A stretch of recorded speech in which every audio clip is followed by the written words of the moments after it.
quite a few people outside today. Nice weather and all that too, I guess. And with that in mind, what was going on today? I guess this one was kind of interesting. Apparently there was a drone delivery that crashed, and it crashed into some electrical power lines, and that wasn't the end of it. Apparently when that happened, I guess afterwards, the electricity went out for everyone, I guess, within like a certain area. This one says, Queensland's Browns planes without electricity after drone food delivery crashes into power lines. I guess for people that don't like drone delivery, they'll probably be using this example as a way to say, get rid of them. It says here, thousands of people were left without power after a food delivery drone crashed into power lines yesterday in what has been described as a first by Energex. Energex spokesman Danny Donald told ABC Radio Brisbane people in Browns Plains south of Brisbane and the immediate surrounds lost power yesterday after a drone carrying food hit the network about 2 p.m. Energex restored power for about 2,000 customers within 45 minutes, while 300 customers in the immediate vicinity of the drone were without power for 3 hours. The meal was still hot inside the drone's delivery box when the crew got there, and Mr. Donald said, "We've never seen these delivery drones hit the network. It's rare."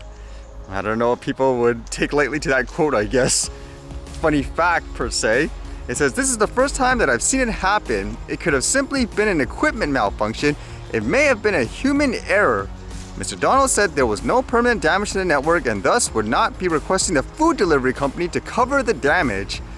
And apparently in terms of what happened, I believe this is Wing Drone Delivery, the one owned by Google. And for whatever reason, it had to do some kind of emergency landing of sort. I'm not really sure why. And what's interesting too is that usually when it comes to things like drones, they're so over the top. People say, what happens if someone flies a kite? Are you equally as, I guess, crazy about it? But here they make a comment saying, while this is a different circumstance, it's no different to the previous generation flying kites. 15 years ago, we asked people to be careful if they were giving their children kites for Christmas and where they were flying them. Now we're asking parents to be careful with where their kids fly their drones, he said. It could bring down live power lines. The last thing we want is people in danger. So it's kind of interesting because this one was done by a commercial company, but still they're giving warnings to, quote, I guess, the recreational people and all that. Although I don't think it was as over the top with kites back then, was it? In that case, saying, oh, now we gotta license them.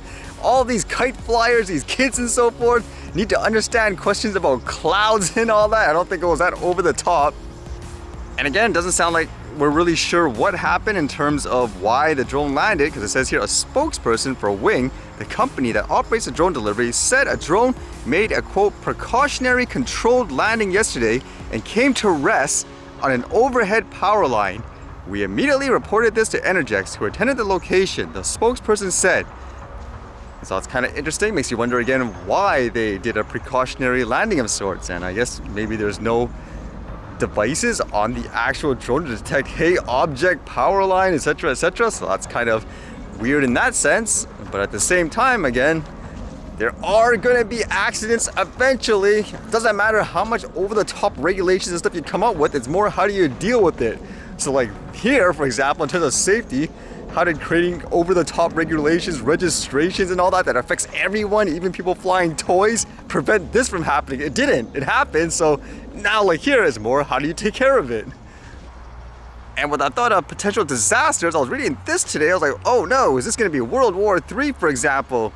Because apparently, like it says here, Ukraine applies for NATO membership, rules out Putin talks. So to my understanding, Russia and its conflict with Ukraine, NATO, for example, is only supplying, I guess you could say, materials and all that. I guess there's no difference than a business transaction. They're not technically, directly fighting, like you say, Russia. But if they actually join and get accepted, isn't that a way of saying, okay, now if you attack us, we're all gonna come after you? So there will be like a world war of sorts. Because I know there was some recent news about like things like what? Nuclear weapons and all that. Isn't this like an invitation to say, okay, bring it on, per se? So that's a little worrisome. Although to be clear, it's just a registration, I guess, request per se, so it's not official that they're in NATO.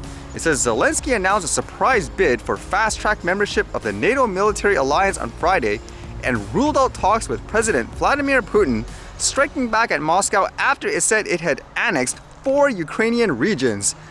It's kind of confusing reading that too, because I know in recent times there was news about something that Russia was going to call up more people, and a lot of the news I read was saying, well, there's your example that Russia is losing and all that. Whereas with this, wouldn't this kind of imply maybe they're not, quote, losing as bad as a lot of the reports are saying per se? So that's kind of confusing in terms of, I guess, all the media reports and stuff that you read. And this isn't going anywhere soon, it seems like, with the war, because like this one says what? For Mark Hamill, who was the actor in Star Wars, it says, honored to be an ambassador for the army of drones and to help President Zelensky and the people of Ukraine in any way possible. So I believe that's that program where people were donating monies for stuff like drones and all that. So who knows? It seems like it's going to be non-stop war, and if this actually goes through, I don't see how it isn't going to be a, quote, World War III per se. Let's see what happens, huh?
Alright, see you guys later.